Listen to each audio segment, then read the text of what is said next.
Price lord. ಕರ್ತನ ನಾಮಕ್ಕೆ ಸ್ತೋತ್ರ ಉಂಟಾಗಲ್ಪಡಲಿ. ಪ್ರೀತಿಯುಳ್ಳ ದೇವ ಜನರೇ, ಯೇಸು ಕ್ರಿಸ್ತನ ಹೆಸರಿನಲ್ಲಿ ನಾನು ನಿಮ್ಮನ್ನು ವಂದಿಸುತ್ತೇನೆ.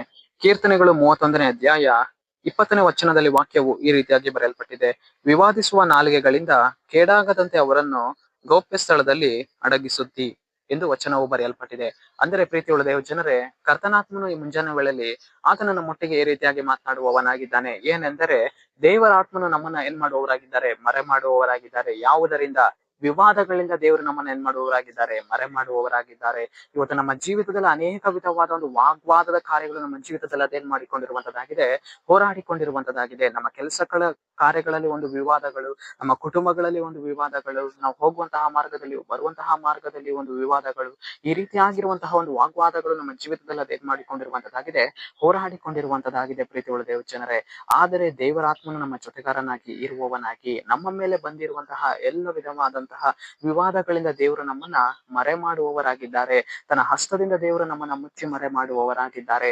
ಕೋಳಿ ಹೇಗೆ ತನ್ನ ಮರಿಗಳನ್ನ ತನ್ನ ರೆಕ್ಕೆಗಳಿಂದ ಒದಗಿಸಿ ಕಾಪಾಡಲ್ಪಡ್ತದೋ, ಹದ್ದು ಯಾವಾಗ ಬರುವಾಗ ಕೋಳಿ ತನ್ನ ಮರಿಗಳನ್ನ ರಕ್ಷಣೆ ಮಾಡಿಕೊಳ್ಳುವಂತದ್ದಾಗಿದೆಯೋ, ಅದೇ ಪ್ರಕಾರವೇ ನಮ್ಮ ಜೀವಿತದಲ್ಲಿಯೂ ಕೂಡ ನಮ್ಮ ಮೇಲೆ ಬರುವಂತಹ ಕೇಡಿನ ಮಾರ್ಗಗಳು, ನಮ್ಮ ಮೇಲೆ ಬರುವಂತಹ ವಿವಾದಗಳು, ನಮ್ಮ ಮೇಲೆ ಬರುವಂತಹ ಅಪರಾಧಗಳು, ನಮ್ಮ ಮೇಲೆ ಬರುವಂತಹ ಹೋರಾಟಗಳು, ಇವೆಲ್ಲವುಗಳಿಂದ ಕಾಪಾಡುವುದಕ್ಕಾಗಿ ದೇವರಾತ್ಮನು ತನ್ನ ರೆಕ್ಕೆಗಳಿಂದ ನಮ್ಮನ್ನ ಏನ್ ಮಾಡುವವನಾಗಿದ್ದಾನೆ?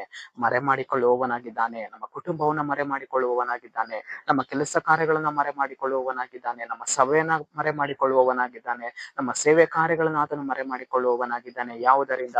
ವಿವಾದಿಸುವಂತಹ ಕಾರ್ಯಗಳಿಂದ, ಹೋರಾಟದ ಕಾರ್ಯಗಳಿಂದ. ದೇವರೇ, ನನ್ನ ಜೀವಿತದಲ್ಲಿ ವಿವಾದಗಳು ಹೋರಾಡಿಕೊಂಡಿವೆ ಸ್ವಾಮಿ. ದೇವರೇ, ನನ್ನ ಜೀವಿತದಲ್ಲಿ ವಾಗ್ವಾದಗಳು ಹೋರಾಡಿಕೊಂಡಿವೆ ಸ್ವಾಮಿ. ದೇವರೇ, ನೀನ್ ನನ್ನನ್ನು ಮರೆ ಮಾಡು, ಇವೆಲ್ಲವುಗಳಿಂದ ನನ್ನನ್ನು ತಪ್ಪಿಸು ಸ್ವಾಮಿ ಎಂದು ಹೇಳುವಾಗ ಕರ್ತನಾತ್ಮನು ಖಂಡಿತವಾಗಿಯೂ ಆತನು ನಮ್ಮನ್ನ ಏನ್ ಮಾಡುವವನಾಗಿದ್ದಾನೆ? ತಪ್ಪಿಸುವವನಾಗಿದ್ದಾನೆ, ರಕ್ಷಣೆ ಮಾಡುವವನಾಗಿದ್ದಾನೆ, ಮರೆ ಮಾಡಿಕೊಳ್ಳುವವನಾಗಿದ್ದಾನೆ.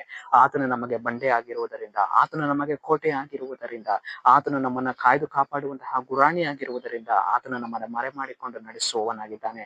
ಸರಿ, ನಾವು ಪ್ರಾರ್ಥಿಸಿಕೊಳ್ಳೋಣ.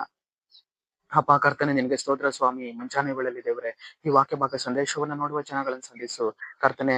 ನಿನ್ನ ಜನರನ್ನ ದೇವರೇ, ನೀನು ಎಲ್ಲ ವಿವಾದಗಳಿಂದ ಮರೆ ಮಾಡಿ ನಡೆಸುವುದಕ್ಕಾಗಿ ಸ್ತೋತ್ರ, ಅಡಗಿಸಿ ನಡೆಸುವುದಕ್ಕಾಗಿ ಸ್ತೋತ್ರ. ನಜರೇತಿನ ಯೇಸುವಿನ ನಾಮದಲ್ಲಿ ಕರ್ತನೆ, ಆಮೆನ್, ಆಮೆನ್.